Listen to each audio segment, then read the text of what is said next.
Heyo, welcome to Bloodhaus, the show where we talk about art house horror movies. I'm your host, Joshua Conkel. And I'm your suburban nightmare, Drusilla Adeline. Welcome to another episode of Bloodhaus, Josh. Hey, my little Detroit baby. How's it going? I'm good. I just got back from a little VHS swap over at Whammy Analog Media over in Silver Lake, which used to be right around the corner from you, but it is no longer. Fare thee well.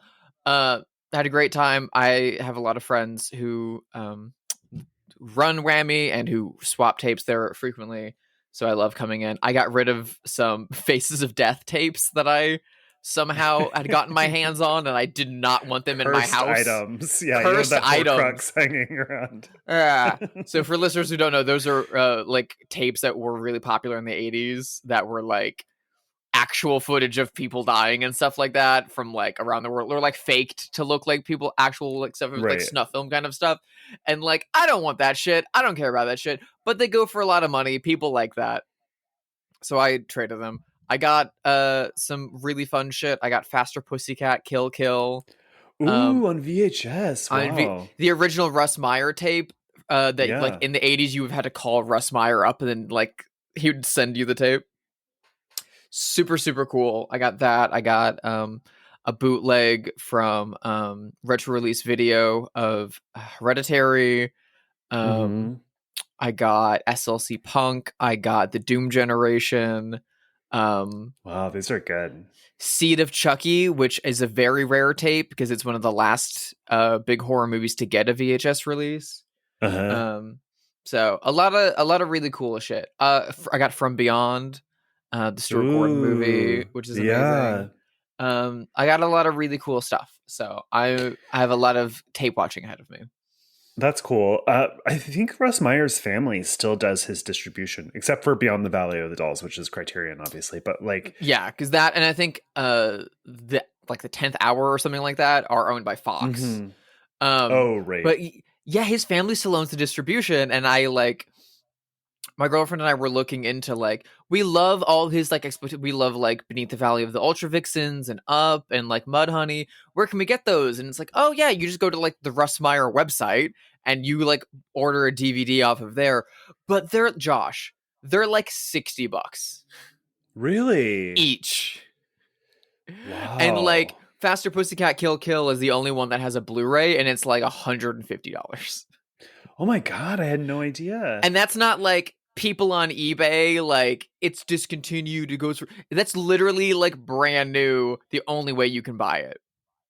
Yeah. And so I was like, fuck that. And we went over to eBay, and apparently in Sweden they put out a box set of most of his movies, and I got that for $60. So would have been one movie from his family. I bought like the majority of his movies in one go. Wow, you're from Sweden. basically stealing money out of his widow's purse. It was real. It's an official release from Svensk Filmindustri, who is the company that produced all the Ingmar Bergman movies. So it's a nice little like. Right. I like when classy stuff does trashy stuff, and vice versa. Yeah, absolutely. How have you been? What have you seen?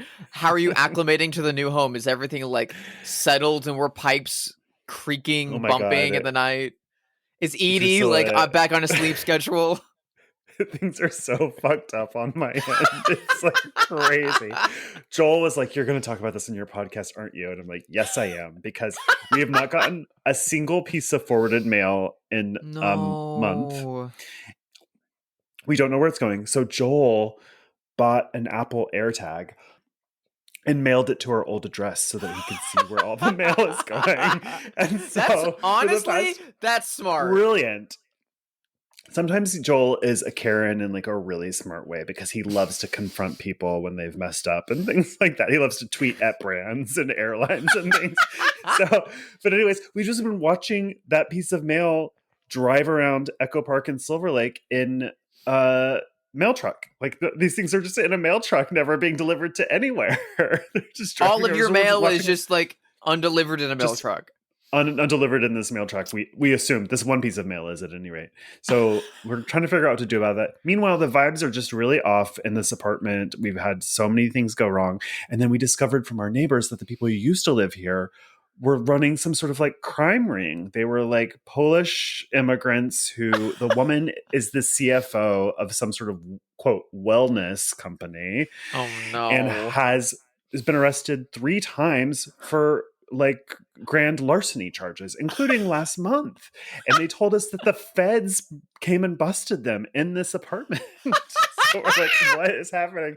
How do we steer this ship back to God's good graces? Yeah, I don't nice know if people. is there like an incense intention setting candle for no FBI? Like, I mean, I gotta go to House of Intuition and buy some sage. I gotta call a Catholic priest to come in here. I'll do whatever it takes. No wonder. yeah, what do you burn for anti-larceny? I don't know.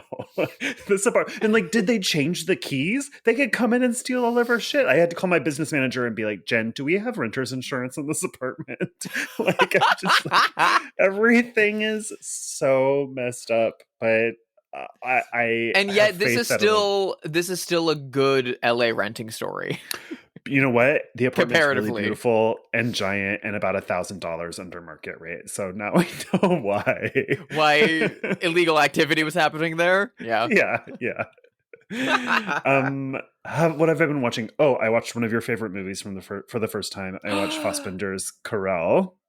That is one of my favorite movies ever. Yeah, which is on Criterion now.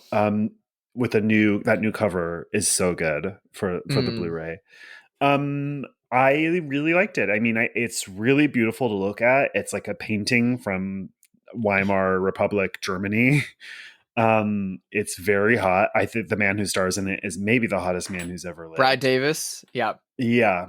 Which, by the way, I went down a rabbit hole with him, and his whole family is sort of like queer legends in a way. Because really? He's the star of Querelle, obviously. He's a bisexual actor, died of AIDS in the early 90s. His brother is that hot trans sex worker from Cruising. Yep. That's that actor's brother. Oh my God. And then his kid... Who's also the killer in 10 to Midnight.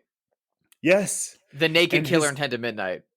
And both of them just so hot. And then their kid is also hot, an adult. His kid is like my age-ish. And he is on Grey's Anatomy as the first trans TV character of all time. His kid is a trans man and actor who's one of the stars of Grey's Anatomy as the first trans character in television, basically. The Davis family... really punching above their weight in terms of queer icon status. They just need a lesbian and they'll get an LGBT EGOT for the family.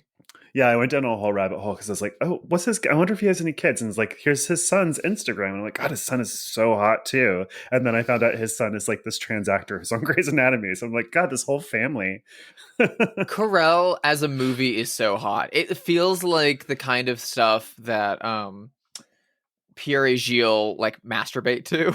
Like, it is just fantasy sets and like outrageous color palettes. Like, it feels like they stole all the lighting rigs from Suspiria and we're like, now let's make a gay porno here. It really is just a Tom of Finland piece of art film to life. Yeah. I think the movie Franco itself Nero is so hot in it. Oh my God. I mean, everyone is so hot. It's a hot movie. It's pretty boring, to be honest, like in terms of story. Like, I would be happy to just put this on and like do things around my house. But really enjoyed it. Yeah. Other than that, I've just been watching this comfort show on Max, this British reality show called The Dog House, which like matches people to dogs at a dog rescue. It's like people come in with a sob story, and then you have this dog with a sob story, and the people that work there like match people with dogs to take home with similar sob stories. Or is it the kind of thing that they come in and they look like, and like, you physically look like a Shar-Pei. We've got one right here. You two look perfect together. Well, you get the story of the dog and all the hardships. You know, rescue dogs, of course, come from troubled backgrounds. But then the people that come in to adopt, you gradually get their story too. So, like, for instance, one of the episodes that just made me bawl was a couple in their 80s who wanted to adopt a dog. But they had to negotiate privately, like, ooh, I maybe have 10 more years. And you know what I mean? God. Very sweet, but very tearjerker, you know, manipulative reality TV show stuff. But it's British. I could not watch this. I could not watch this. I would be in a puddle every single day. And I not love in the way that dogs. Querelle would put me in a puddle every single day. I just love Oh my dogs. god. I don't know. I love That's dogs so funny. much. And I like both of my mother's dogs are rescue dogs that have had very, very violent, very, very sad backstory. One of them was Yeah. like thrown over a bridge as a puppy. The other one was raised in a crack house. Like Yeah. I love these two dogs to fucking hell and back, and I miss having dogs in my life so much. So There's a kind of dog in LA, in not LA, in England that I'm obsessed with called lurchers, which we don't have here, which are greyhound mixes, which most of our you love greyhounds a in the US are greyhound. purebred. Yeah, I have an Italian greyhound, but they're like whippets mixed with other things. And I guess they're not popular there because the rescues are full of them. But I'm like, these are beautiful dogs. I don't know why people aren't fighting for them. It's so Anyway, sad. that's my life. How are you? I'm good. So I saw one thing at home that I want to talk about that I loved, and then I want to talk about some theater stuff. Ivor and I had just a cozy night in recently, and we've been like working through a big Lego set of a little like wooden A-frame cabin in the woods. So like once a week we'll sit down and we'll do a little bit of it at a time. And we were like, let's find like a cozy 60s movie we've never seen to just put on that we don't have to pay super close attention to, but we can at least like enjoy. And there's a bunch of stuff leaving the Criterion Channel this month, and a lot of the stuff from their cat movie collection is leaving. So we put on the 1969 movie Eye of the Cat. Oh yeah. And when I tell you, we got almost nothing of this little Lego cabin done because we just kept being like, what? What? It is so cool and so beautiful. It stars Michael Sarrazin from They Shoot Horses, Don't They? Mm-hmm. And a few like Barbra Streisand things. I think he was also like a stage performer. And Gail Honeycutt from Legend of Hell House and Fragment of Fear. She was married to David Hemmings, the star of Deep Red and Blow Up. She is so beautiful and so incredible. And it's written by I want to say Robert Bloch?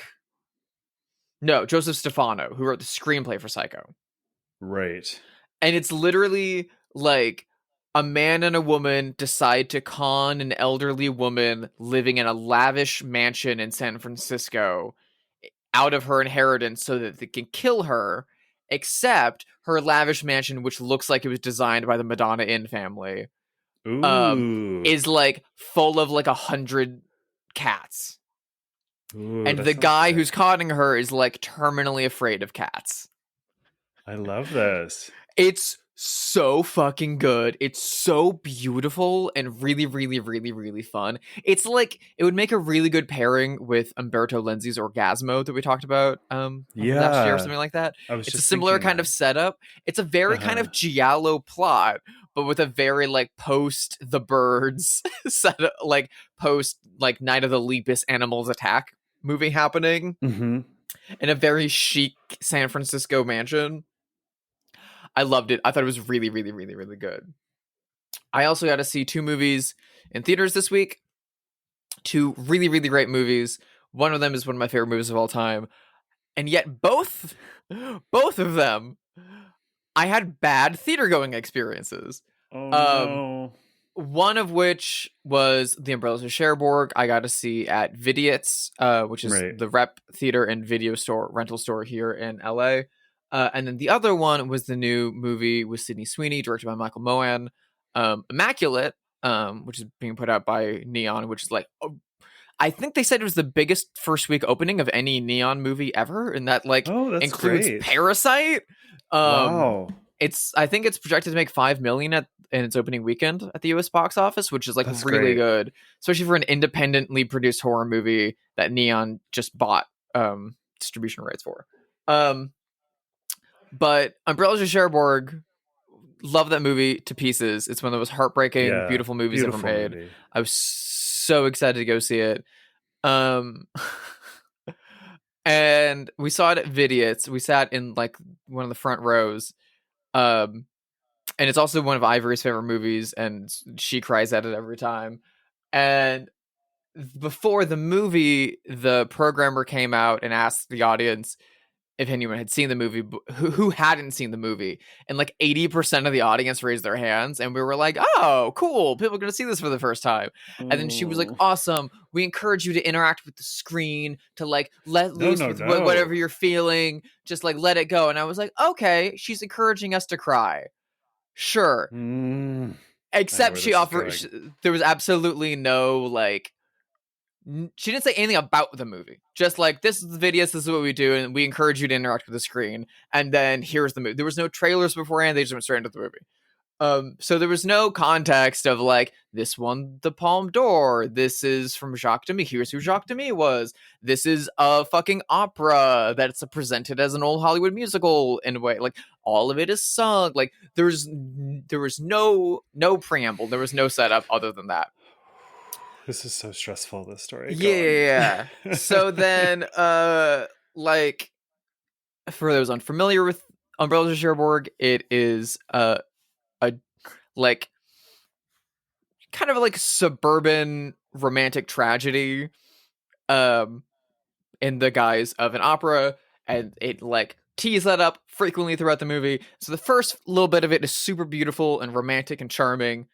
And the further it goes, the more melodramatic it gets, and the more heartbreaking it gets, and the more the dramatic irony pulls its characters apart. Until it like delivers a killing blow at the end. It's one of the most famous endings, and of the French New Wave. It's widely considered to be like the tearjerker of the entire like movement. Yeah. So like 20 minutes in, a good deal of the audience was laughing at it, and I was like, there's been like occasional jokes, okay, but they're laughing at a lot of things that I don't know why they're laughing at, other than standard movie-going audiences today laugh at kind of outdated stuff. Odd. And then when one of the important characters dies, that's not really a spoiler. I'm not saying who dies. Yeah. It's not one of your two leads, but like when an important character dies, like 2/3 of the way into the movie, people were like shouting at the screen and making jokes. Ooh. And then the rest of the audience was all laughing, both at the people's joke, like and it just kept getting worse and worse and worse. And when I got to the finale, someone shouted at the people to shut the fuck up or something like that. And so we only got a little bit of tittering and laughter after that. So I was very frustrated about that. How a real bad time. Ivory had an even worse time. She'd only seen it a handful of times. She'd never seen it in theaters before. She like was looking forward to this all week. It ruined her night.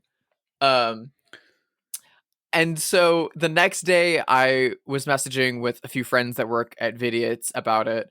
And they were all like, yeah, some private all-girls school bust in a class or two of freshman teenage girls and just drop them off there. Oh my God. As a like culture experience. This was at like 8 or 9 o'clock. This wasn't like a matinee. Yeah. And they were, all of the people at Vidiots were complaining that they were like, just these kids were just dropped off there, and the Vidiot staff was expected to like babysit them while these kids were like making a mess of the lobby and like doing TikTok dances and shit like that. And so they were all complaining about it, and I was like, and the screening was god awful, and it kind of turned into a thing on Twitter. Yeah. And I just like, listen, we need rep cinema context, especially if you are like encouraging young audiences to go see classic films in theaters, and especially if you're encouraging them to see movies like this. Because like, I saw Umbrellas of Cherbourg when I was like 15, 17, something like that. And I loved it, and it broke my heart. Like, absolutely. And I had like full context for it, but I also didn't see it in a group of 16, 17-year-olds all trying to make jokes. Yeah. And that's fucking rude. And that's like, people had their phones out. Like, I can't. It was rough. Can't. It was really, really rough. This happened to me at Dune 2, which is like more expected because it's a mainstream Hollywood movie. But this couple in their 60s next to me were talking as if they were in their living room. First of all, I mean, several things. This has so many layers. Like, even in my living room, I would tell you to shut the fuck up. I like if we're watching a movie at my house, phones are off. We are silent. That's just me. But you should not be encouraging people to like talk back to the screen and stuff. So it's a little bit on vidiots, even though they didn't expect the audience to be teenagers. It's like, you're not at the Rocky Horror Picture Show. It should be, we encourage you to sit your ass down, shut the fuck up, turn off your phone, be quiet as a church mouse. That's what they should be encouraging. Well, like you want a different audience. You want to curate the audience's experience to the movie. So if you're showing Rocky Horror or Clue or Repo Man or like Streets of Fire or something like that, then please, like, if you know the lines, say the lines. That's part of the fun.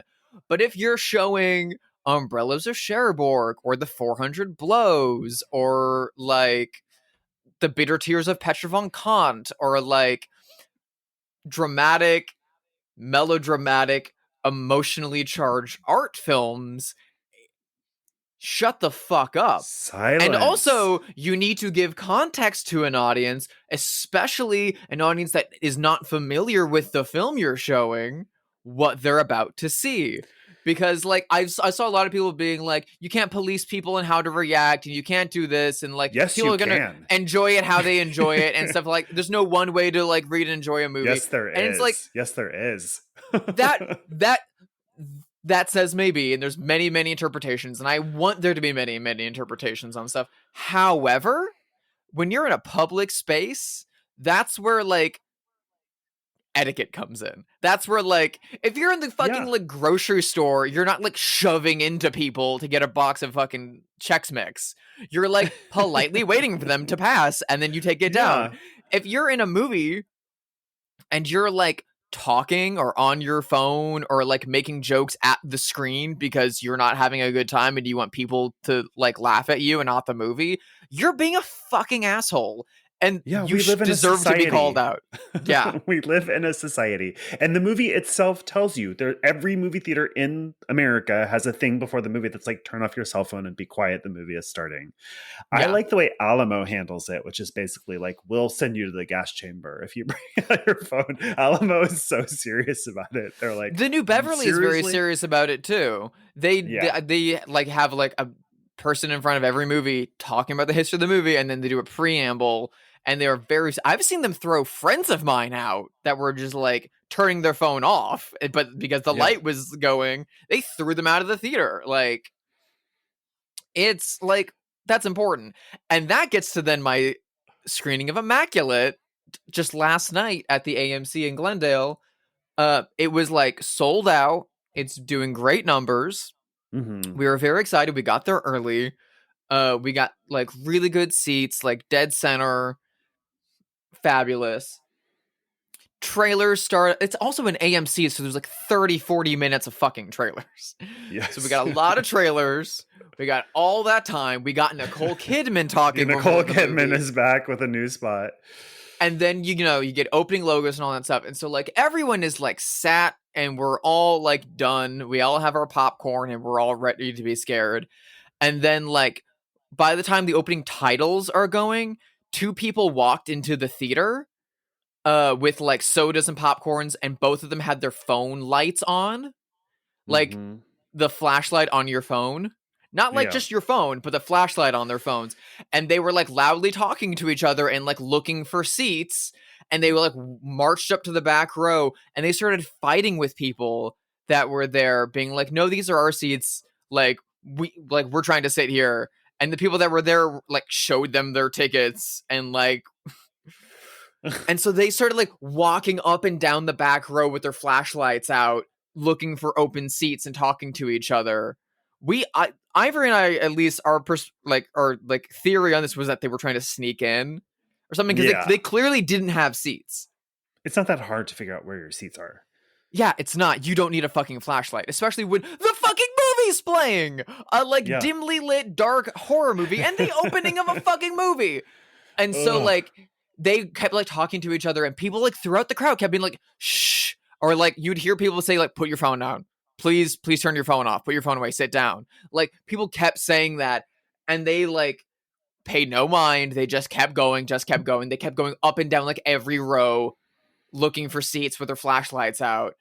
And they finally like went back down to like the main walkway between the aisles, that kind of like leads to the exit and stuff like that. And they were just like talking with each other with their like flashlights on, like facing each other while the movie was still playing like loudly.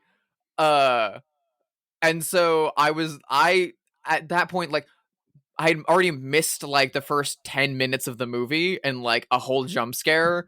And so I didn't say anything at Cherbourg, but during this, because it was like the other crowd members had been saying stuff, I just kind of like loudly stood up and was like, you need to turn your phones off and sit down. And one of them turned around to me and said, shut the fuck up. And so I like, if I wasn't holding a giant thing of popcorn, I would have thrown stuff at them. But I like immediately like yelled back to telling them to shut the fuck up. And then 3 like older Hispanic women all stood up in the back and started yelling, you're being very rude. You're so inconsiderate. You need to leave. And so they finally just bullied these people out of the theater, and they never came back. Good for all of you, really. But they ruined the fucking opening of the movie. I know. People are I need to see Immaculate again. I think COVID has made people worse because we weren't in society for such a long time, and it's just like it hasn't corrected itself. Like, people need to really they need some telling off a lot of the time. the people at Immaculate that were being weirdos were also like teenage girls. And I think girls are garbage too. There's also I mean, boys are as well, but girls are like a particular kind of garbage. In a different way, yeah. I think also that like having 2 or so years of like no societal interactions, especially for like young people, like they went from children to teenagers without like a societal thing, and so they are acting differently. They're warped. I mean, they kind of got fucked up, and that's the truth. Yeah. I'm sorry that happened. I'm really excited to see Immaculate, and maybe I'll see it at Alamo or something. Yeah, I liked it a lot. There's a really exciting music cue sting from The Red Queen Kills 7 Times. Ooh, that had me like giddy. So giddy. You're gonna love the ending. It gets very goopy. It gets very body horror and splattery. I think you're gonna have a really fun time. Her performance is amazing. I mean, she's a great actor. Part of me feels like her as a nun is a little bit camp, but I'm sure she's really good. It's like Denise Richards playing a scientist, kind of. You know what I mean? Yeah. It feels like not appropriate, but I think she's very believable as a nun, and they kind of get that out of the way at the beginning, because like the first scene, one of the first scenes that her first scene in the movie is her like she like is traveling to Italy to like go live in this convent, and the Italian officials like have her pulled aside or are going through her luggage because they're suspicious of her being a nun, and they keep being like, why are you a nun? You're too young to be a nun. What are you talking about? And they start speaking to each other in Italian, being like, oh, what a waste, and all that kind of stuff. And she's very skeeved out, and like they flag it up really fast and like about what they're doing. It's really smart. It's really well done when it's done, but it kind of tricks you with what it's doing, I think. And I think it's a bit more, I feel like it's marketed more in terms of the like A24 Hereditary Midsummer kind of horror movie right now. It has more in common though with like What Have You Done to Solange or like Lucio Fulci and like things like that. It has a lot. It's got its foot straddling like artistic horror in terms of performance and stuff like that, but in terms of like narrative and execution, it is vying a lot more towards the grindhouse spectrum of things. And so I think you're gonna have a great time with it. Oh, I can't wait. Well, speaking of great times, today we're here to talk about a big one, and I picked this one, and it really was because it was time for a rewatch, but also because you and I 10-year anniversary. Oh, yeah, that's right. Yeah, and there's a sequel coming that they've recently announced. But you and I have a tendency sometimes to kind of get up our asses and like just talk about obscure. Like we love to talk about obscure movies, and we like to try to get people to watch obscure movies. But people sometimes don't want to listen to episodes about movies that they haven't seen, which we tend to forget about. So every once in a while, it's good to pull out one of the big guns, one of the titans of contemporary art house horror, and this is one of those. So from 2014, written and directed by David Robert Mitchell, we are discussing It Follows. I used to daydream about being old enough to go on dates. I had this image of myself holding hands with a really cute guy, driving along some pretty road. It's never about going anywhere, really. It's having some sort of freedom, I guess.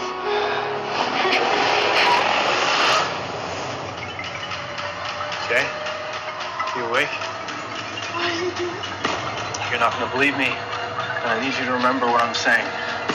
This thing, it's gonna follow you. Somebody gave it to me, and I passed it to you. Wherever you are, it's somewhere, walking straight for you. All you can do is pass it along to someone else. So I saw this in December of 2013 at an early screening in New York. And I know it was that time because it was my birthday present. For my birthday, wow. My husband took me to dinner. My then husband took me to dinner and then to see It Follows. And I remember feeling like, this is a good movie. You know, like I thought it was fine and I enjoyed it. And there's a lot that I appreciated about it. But I wish I liked it more. And I have to say, that's kind of how I felt again. Like, this is a cool movie. I love the style of it. I love the score by Disaster Piece. I really like Micah Monroe. I really like the cinematography, but something about the movie just feels like a little bit flat and lethargic to me. But I think that you like this movie a lot more than I do. Yeah. So this is kind of like, I think the Babadook, Hereditary, there's probably one or two more in there that I'm missing, are kind of The like Witch. The Witch, very much so, are like kind of the tent pole of what is referred to on the internet as like the elevated horror like spike in the like early like mid 2010s through now, more or less. I think we're on the tail end of that, and I think we're on to something else as like a major. By the way, Drusilla is movement. using elevated horror in quotations since you can't see. Don't come for her. Don't come for us. And Matt's like, I'm using it more or less derogatory because it's a silly phrase. But this I think really was like, this and the Babadook were the first like really two big ones that like really got people's attention and really had people in art house and like contemporary cinema circles talking about horror, and people in horror talking about like new and exciting takes. I was in college when this came out, and I definitely didn't see it in theaters. I think it was the kind of thing that was like passed around by like friends at college of like, oh, you need to see It Follows. If you haven't seen It Follows, like they'd like rip it to DVDs and like give it to each other and stuff like that. So I probably saw it that way, and I only saw it that time, and I hadn't revisited it until now.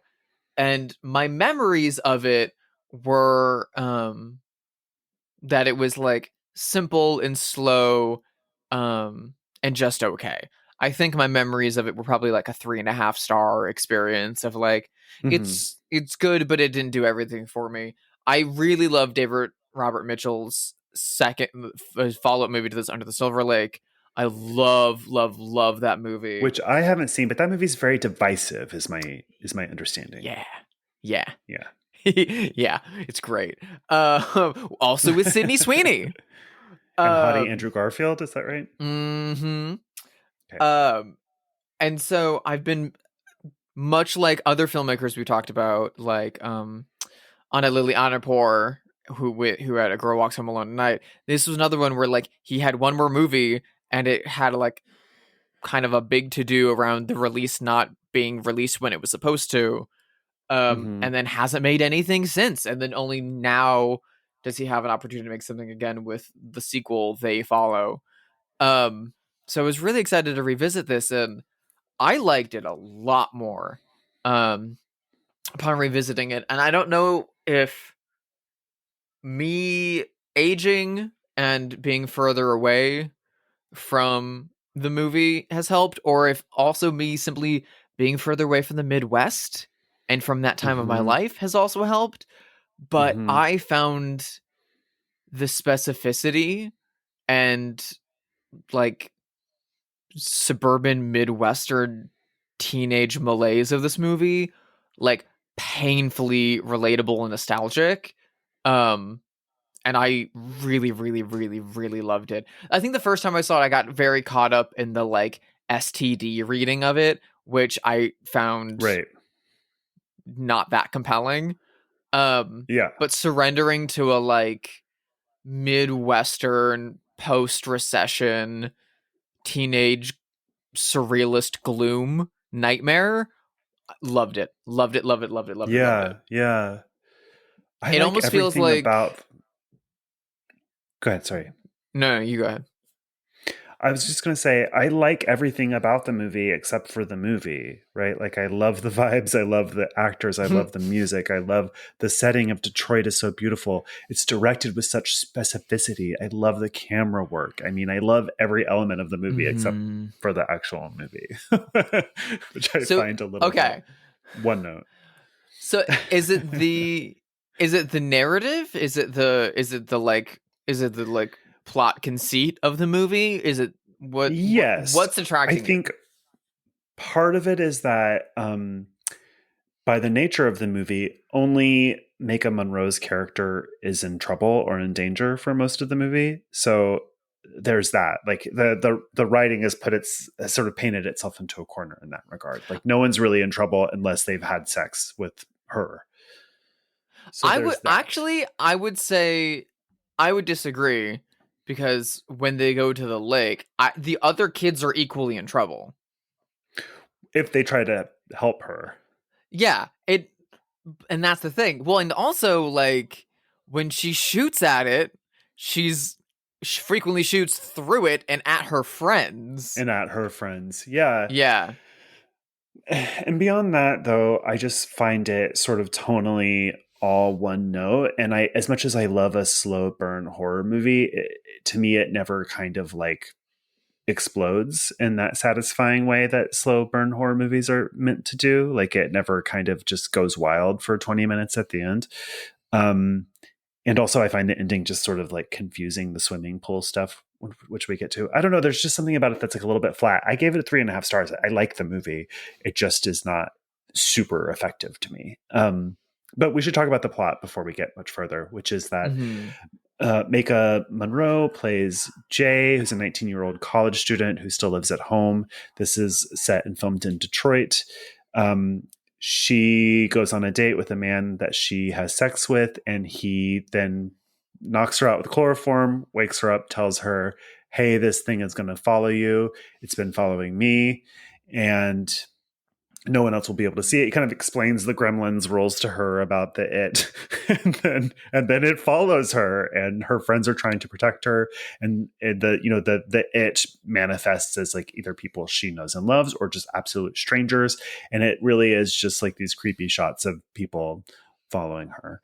I don't know. Is that a good synopsis of that? Yeah. I mean, basically and it's executed in like a very grounded teenage perspective.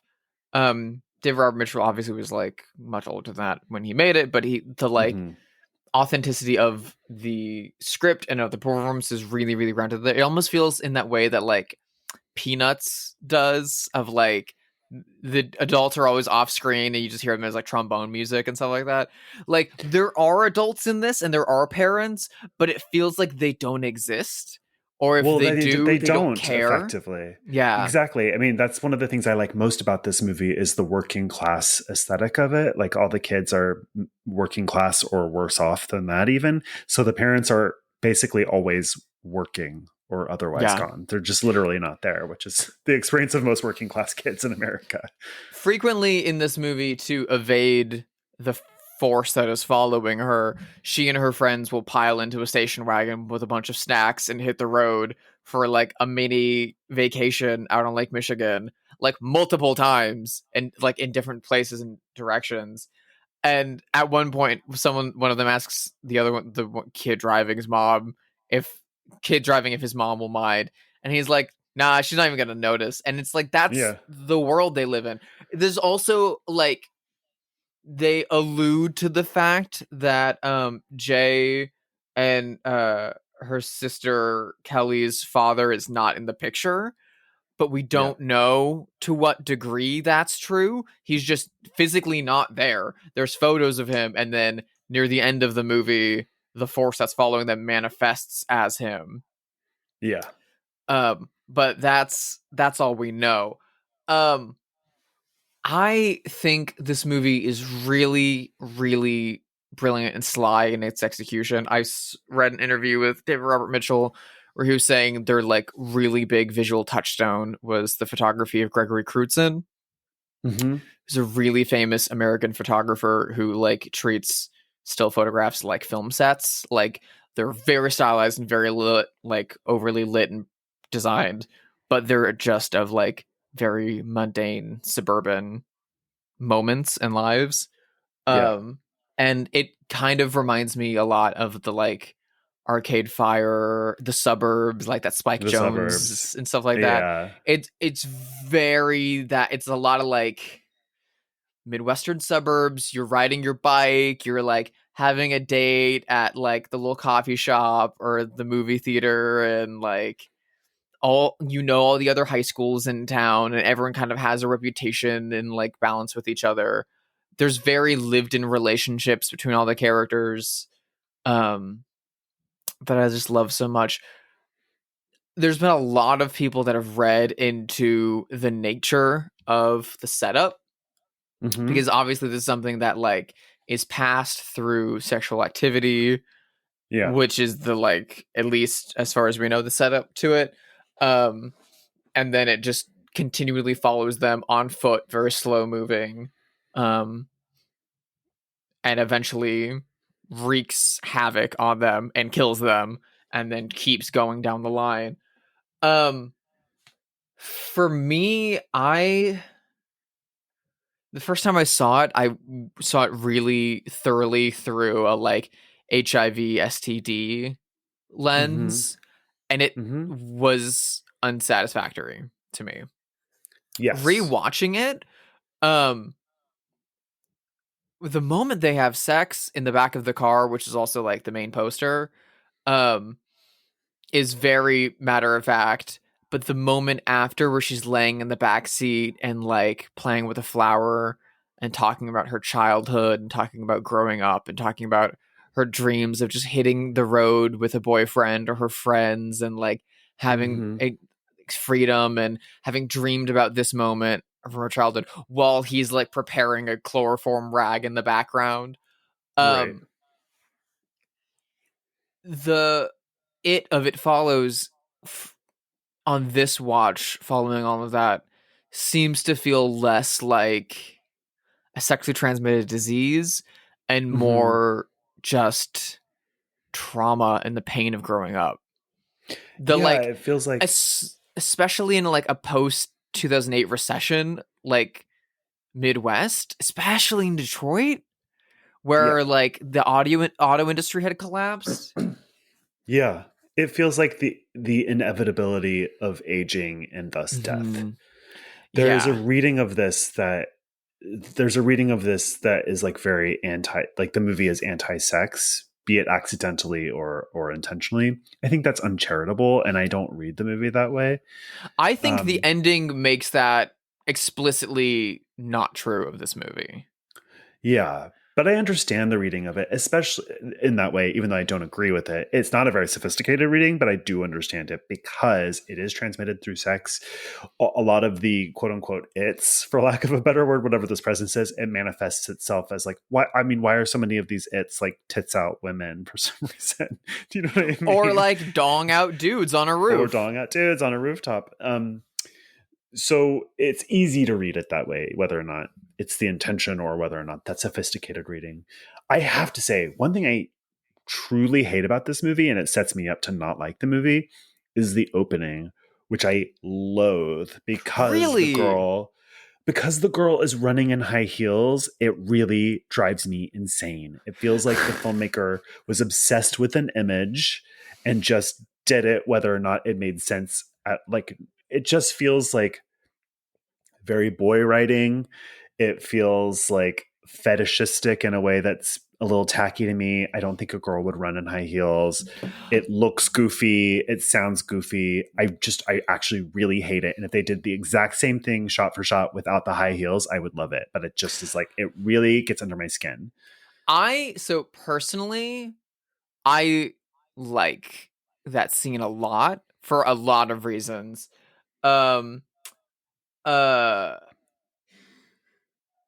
I have no problem with the high heels because to me, her outfit smacks of being unprepared. Right. She's like too young to be, like a sexual being. I mean, it feels like she feels too young to be wearing a baby doll dress and. Well, not that, Teddy, but more the like she wasn't planning on running. She was at home. She was like getting ready for her day. She this wasn't front of her mind. Then she saw it and then fucking had to run.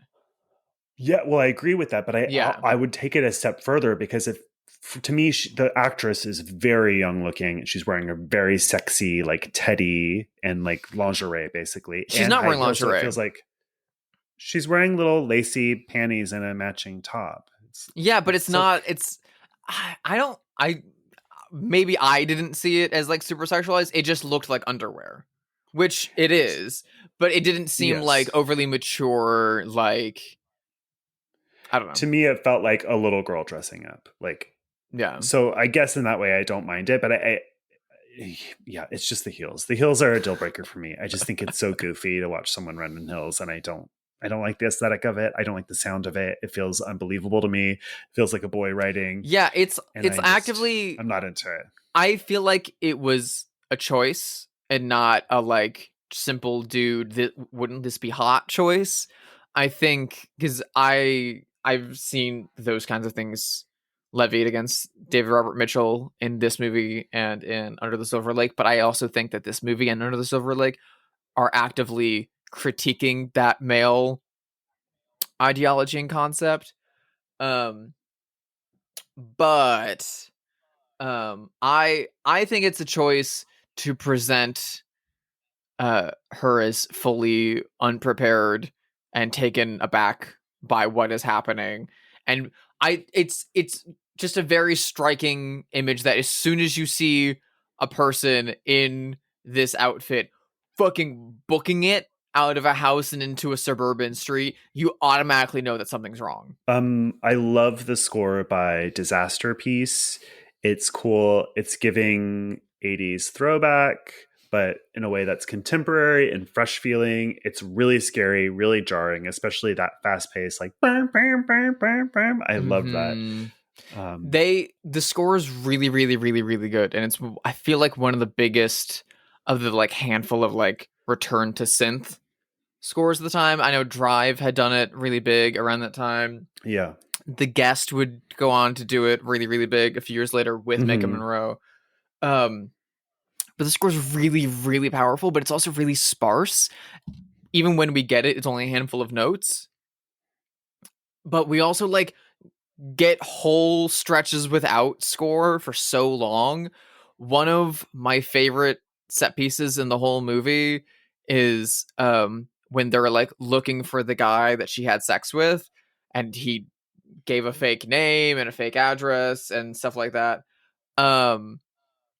And they go to his old high school and look for him, and the camera's just locked down in the middle of the high school and does like a 360 rotation, and you can see the quad, and you can see them in the principal's office talking, and you see so many people moving, and you don't know if any of them could be the thing that's following and whatnot. And there's no score. It's just nice and empty. Yeah. And I will also say, people talk about this Disaster Beast score a lot, and it's great, but the sound design of this movie makes this fucking movie. Yeah, the sound design is great. What you mentioned, the camera work is really great too. I mean, I love when she wakes up tied into the wheelchair and the camera is strapped to the wheelchair, so it's sort of moving with it. With like, her, there's a lot of almost cool like stuff a like Martin that. Scorsese kind of thing, kind of like Mean Streets and Wolf of Wall Street. Like, Yeah, or just like the specific moments. Like there's a moment when she's in a swimming pool and she feels like I don't know, like a ladybug or something on her arm, and so then you get like a close up of the ladybug and her arm hair. Just like the attention to detail is really good. I really appreciate that. As is the production. The production design is also very, very, very specific in that it's trying to be timeless. So It's you'll so get good. modern cars and very like 70s and 80s cars that are a little rusted. And then like when people are watching a movie on TV, they're watching like 50s B movies and all CRT TVs. Yeah. I love that choice because it speaks to the character's poverty, because everything is old in a way. And it really is annoying to me. One of the things if you look at the letterbox, people are like, when does this take place? And it's like, oh, shut up. Why don't you understand it? It's an easy choice to understand. It's not complicated. I love that choice. I love that girl's clamshell e-reader with my whole heart. I love the clamshell e-reader. I literally, while rewatching it, I was like, that's not real, right? And it's not. They made it for the movie. But I'm like, I want it. I want it so bad. I want to read The Idiot by Dostoevsky. I always forget that the final lines of this movie are from Dostoevsky, which, like, Brill, love it. I love that girl in general, that side character. She's one of my favorite characters in the movie. She's so good. I really love the relationship between the like three younger friends of her, like the younger sister and her two friends, and then Jay, and then Greg, who lives across the street, who she used to have a relationship with. Because Keir Gilchrist, who plays the like one boy of the younger friends that like works in an ice cream parlor with the sister, like clearly has feelings for Jay. Of course. Keir Gilchrist was my neighbor in Echo Park, by the way. Really? I don't know him at all, but I saw him at the coffee shop like every day, and he seems like a nice person. He seems like a nice guy. I saw, it's kind of a funny story, when I was in high school, the movie about him playing a teenager who voluntarily like goes to a mental asylum. That's like a light comedy. You can get checked in and fall in love with Emma Roberts, and like it was like a real big like touchstone for me at like 14 or 15 or whatever. He's really great. He's very, very talented, and he's really good in this as that like second string boy who just can't get over his feelings for her. He's also apparently in like a death metal band. He's a musician. I believe that. I believe that. I like the entire time watching this movie, I just wanted to put on like Modest Mouse and Arcade Fire, and like, I mean, it is like giving 2010s hipster in a good way. You know what I mean? Yeah. It's like such a relic of that. Not time. in the like New York, Brooklyn, Echo Park hipster, but in the like the kids who would drive down the street on your suburban block in Indiana or Iowa or something like that, who had nothing to do and were just kind of like malazy and cool and like Red Pitchfork and liked what like music was coming out of England and stuff like that. Like these kids just work at an ice cream shop. I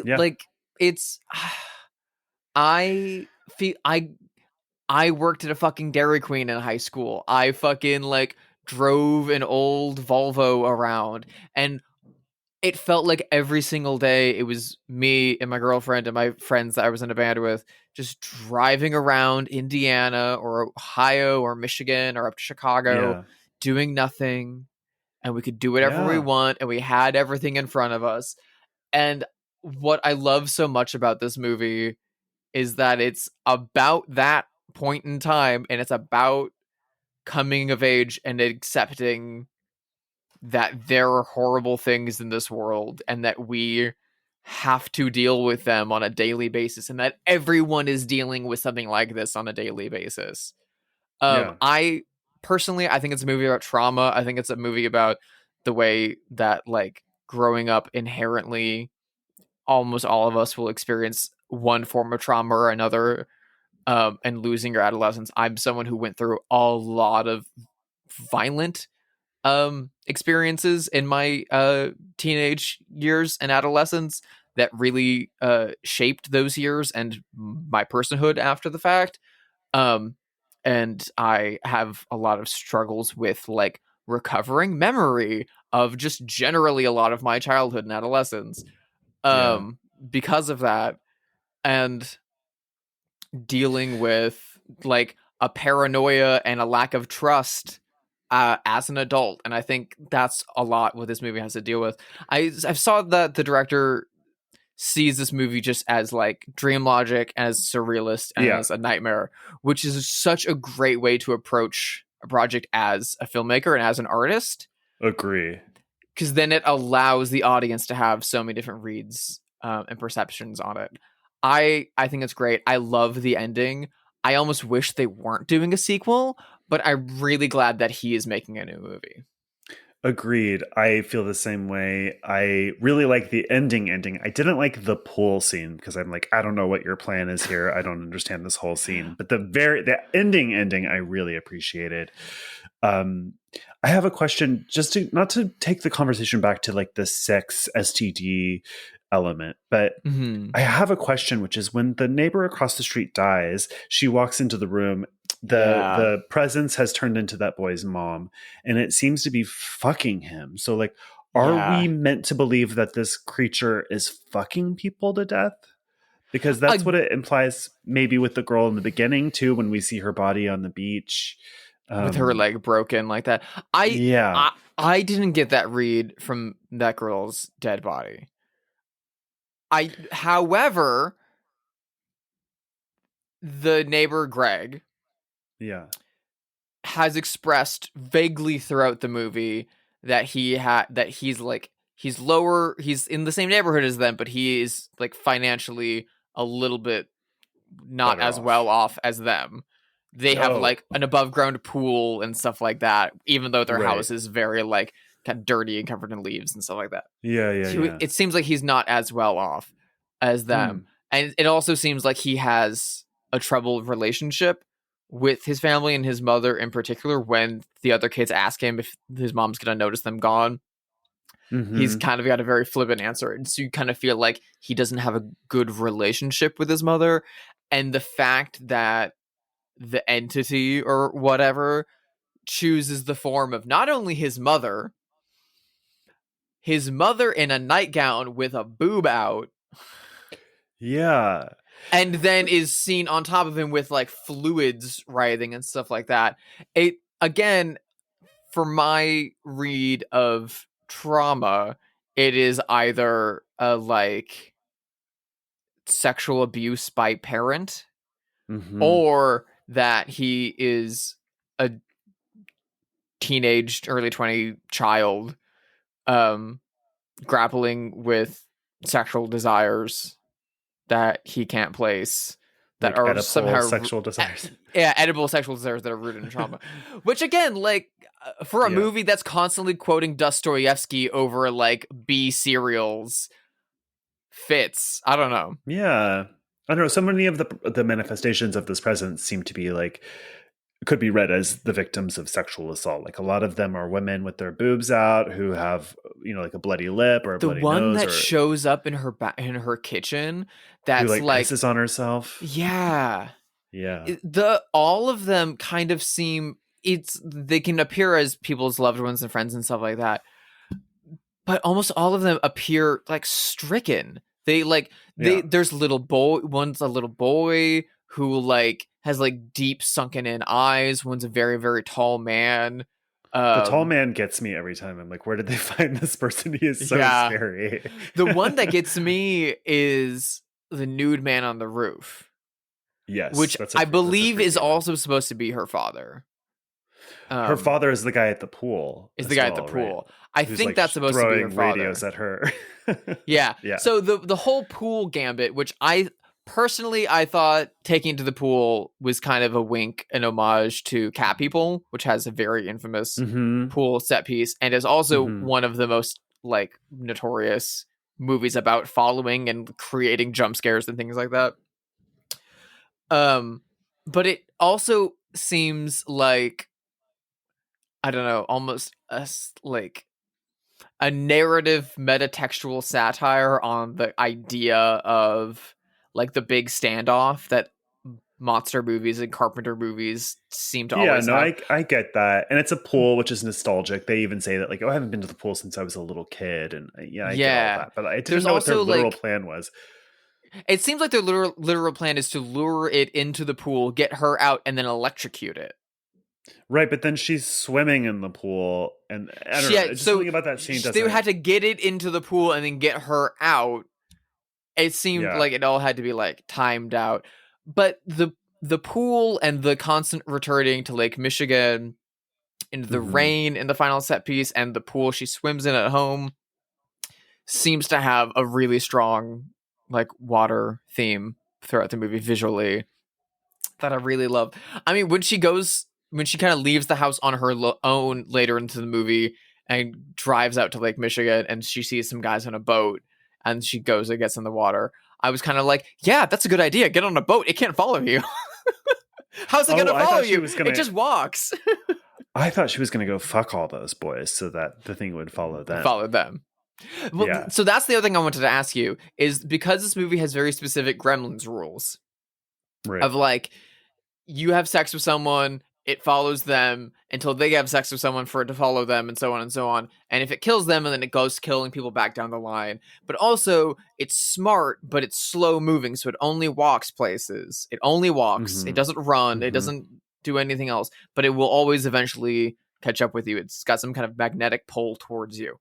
So, like, my question for you is, how would you evade the entity if you were cursed with it?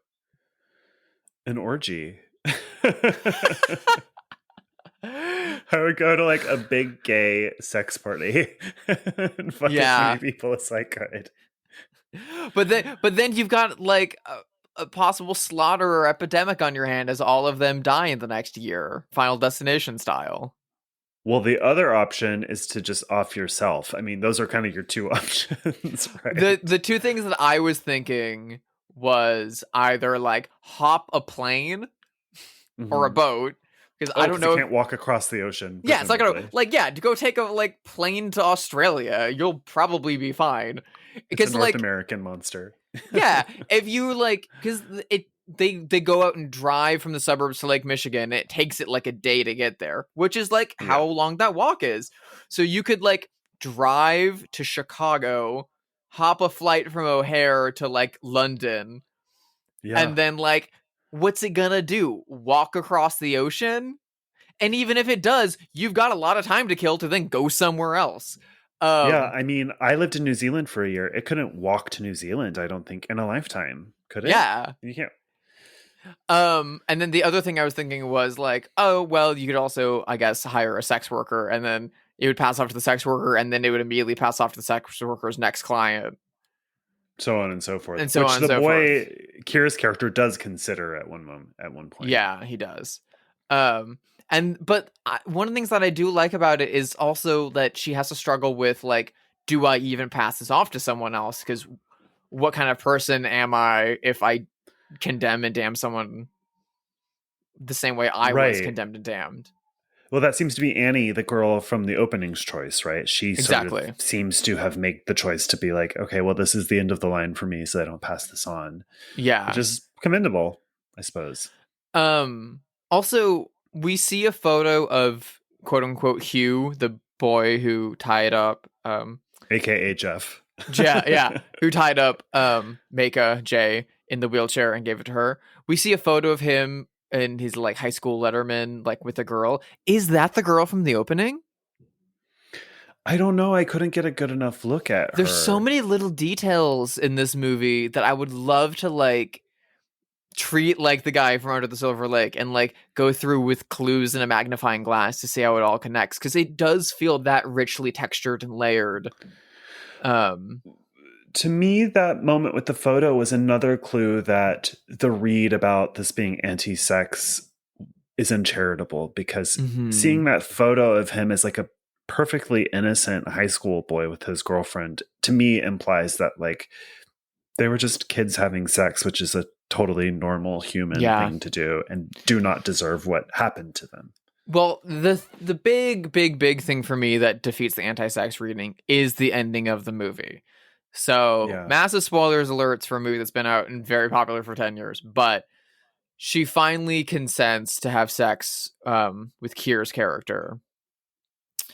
And they then, like, he's been after her the whole time and has had feelings for her the whole time. So she accepts to be in a relationship with him kind of out of fear. Yeah. And then they walk down the suburban streets together, now wearing like very stark matching black and white outfits, I will also note. Holding hands, and we kind of see the entity walking up behind them.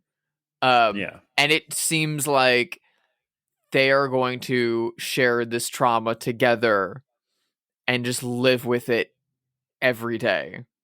And that is such a great ending, and it's also speaks so much to like, again, like suburban adulthood coming out of adolescence and making those choices in your early 20s to buy a house and settle down with that kid you grew up next door, and because I guess he's okay, and there's only other one gay person in town, and at least they don't annoy you and they don't want to kill you, so that's fine.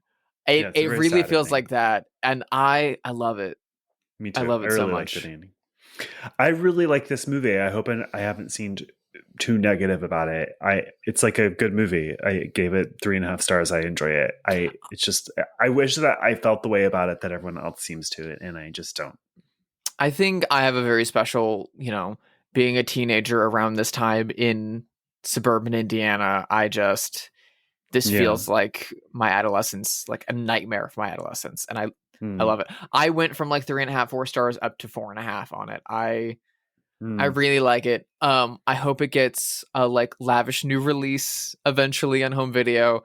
Oh, I'm sure it will at some point. I'm sure. Yeah. I got one overseas in the UK, I think last year or something like that. But now that it's the Weinstein Company has been carved up for parts and sold off, I think Paramount owns this movie now, so we'll see. Maybe It Follows will enter the Criterion Collection.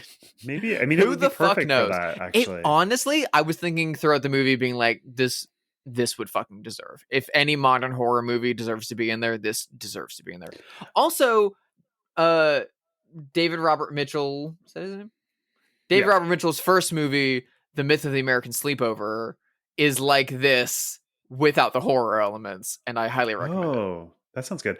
I was thinking about all the movies that we've covered on our show, and I wanted to do a triple feature, sort of like mini film festival of Detroit horror movies. So you could do this, you could do Only Lovers Left Alive. Yep. And what was the other one I was thinking of? Oh, Barbarian. Yeah. I was literally thinking of that while watching this. I was like, should I make a letterboxd list of like great Michigan horror movies? And it was exactly those 3 movies.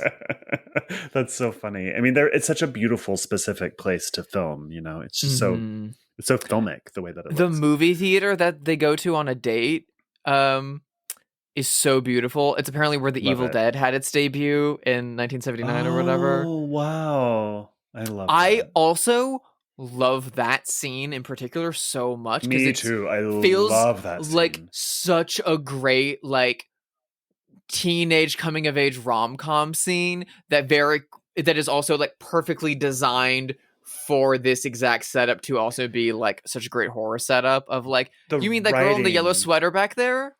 Yeah. The writing is so good too, because it perfectly sets up what I think you and I have hit on is like the real thing about the presence is that it represents like aging and death, because they're playing a game. It's like, who would you rather be? And he turns out to pick the little boy because he already knows that he's being followed. And he's like, that kid has his whole life ahead of him. It's like a clue. Yeah. Great scene. I think this movie is great. I think, Josh, if you haven't seen, you should check out his other 2 movies. You would love Mythic Sleepover, and you would really love Under the Silver Lake. I know it's divisive for some people, but I think you would like it hell of a lot. Good. I also thought of, if we haven't mentioned this on this episode, and we should, there's an old movie from the 80s that's kind of recently been rediscovered called Soul Survivor, which is really similar to this. So, and Carnival of Souls to a degree. Yeah, it's true.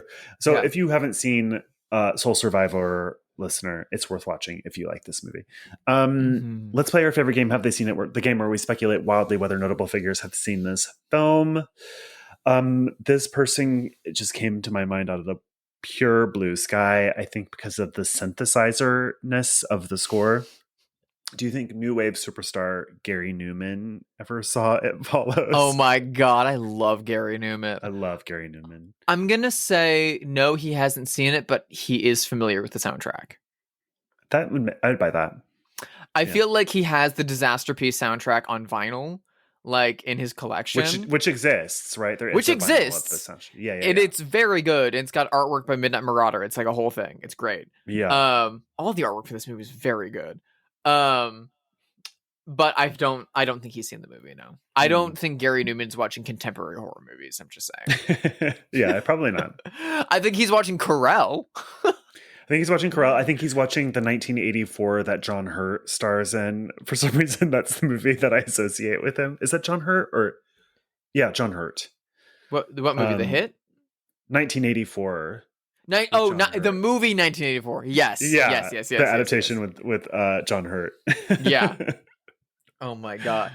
Well, we talked about her at the top of the show because she has a new movie out, and she was also in the director's follow-up to this movie, Under the Silver Lake. Do you think Sydney Sweeney has seen It Follows? Also known for her portrayal in A Suburban Menace. Yeah, I do think she has. I think it's a big enough movie, and she's the right age to have seen it as a teenager. You know, I think for sure she's seen it. I bet that she saw this like a sleepover, you know, like that kind of situation. I think she would like it too. Further, I vividly remember like coming back from college, when I was in college, coming back for like some time back into Indiana, and like walking through like bookstores and stuff like that, and hearing teenage girls that were significantly younger than me, but clearly like high school age, like hanging around talking to each other and being like, have you seen The Lobster yet? The Lobster's so good. And the other one being like, and It Follows. We just watched It Follows. I was like, okay, the kids are up to it. I remember being so proud. And hopefully today those women are grown and in their 20s and paying their taxes and loving Poor Things. Love it. This is a person who is very controversial for a lot of different reasons, but prominent in the like sex space. Do you think that sex columnist Dan Savage has seen It Follows? I don't know Dan Savage. Dan Savage is a gay sex columnist who has a radio show called Savage Love and has for many years. He goes on talk shows to talk about sex positivity. The show Shrill on Hulu was kind of based on him. The John Cameron Mitchell character was based on him because he's the editor of The Stranger. And he's always lifelong progressive, sex positive columnist. However, he's pretty fat phobic in a lot of ways and like really into like quote unquote health stuff. And I don't want to speak out of school, but I feel like maybe there's transphobia in the mix, but I don't want to say that for sure. There's some reason that people don't like him, like people on the left, and I can't remember what that is, but it is justified. Definitely fat phobic. Anyways, sex columnist. I'm going to say yes. I'm going to say he has seen it, but I'm going to say that he didn't like it. I'm going to say that I feel like that's right. Was probably like, it's a regressive 80s throwback. Yeah, I feel like he also probably doesn't like horror movies for some reason. I don't know why. Yeah. On that same note, I have a different sex columnist that people also fucking hate and who I fucking hate. Do you think that 90s talk show icon and sex columnist and lesbian who hates everything all the time, but is very pro-sex, Camille Paglia. Ugh, she's wretched. Thank you for that. Who is transphobic. Wretched. I rewatched The Watermelon Woman again recently, and I was like, what is she doing here? Why is Camille Paglia in this? Get her out of this otherwise great movie. Camille Paglia was already like pro-pedophilia before she was in The Watermelon Woman. Cheryl, we need to have a talk. She's a wreck of a person who I do not like either. I would say no. I think she's like just probably too old.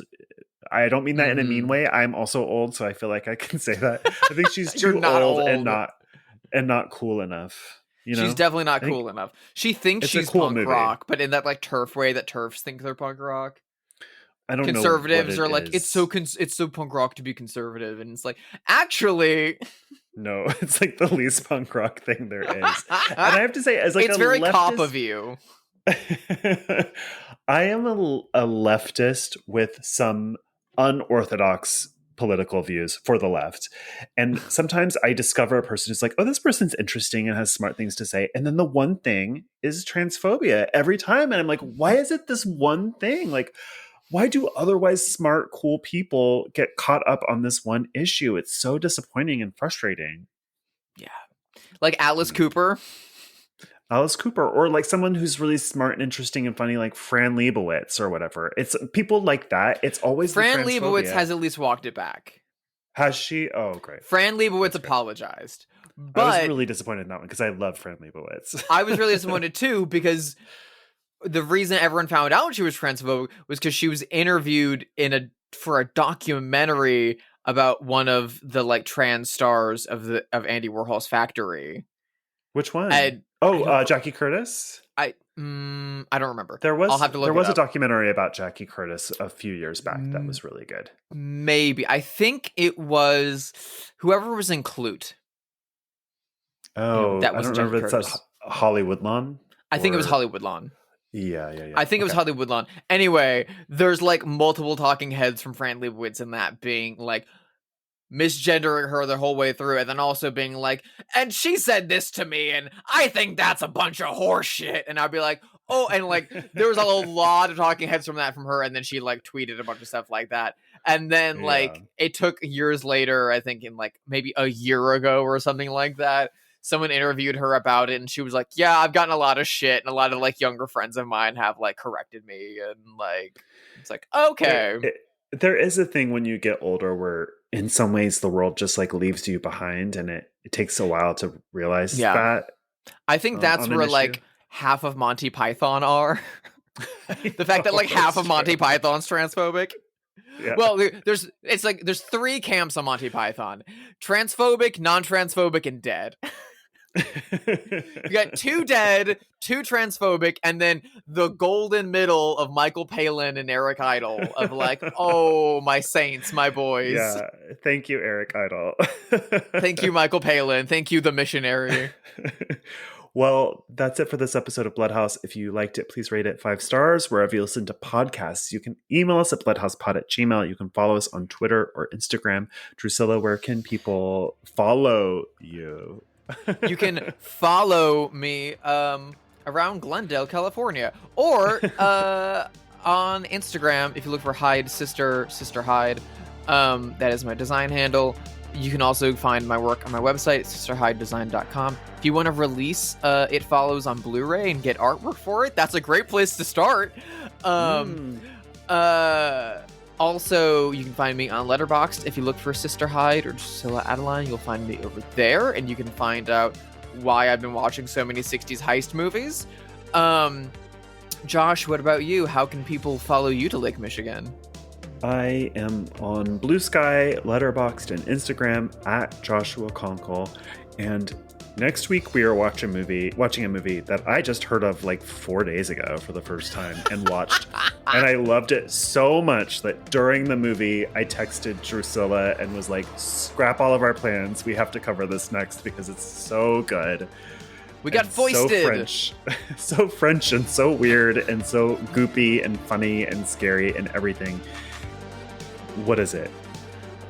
we will be watching, from the period of time that everyone says there are no good horror movies, the 1990s, from France and director Alain Robach, we will be watching Baby Blood. You guys, it's so good. Track it down. I think it's on Tubi or Canopy or one of those free apps. And it was recently released on Blu-ray by Kino Lorber. Yeah, it's so good. I can't wait. Thank you. Bye. Bye.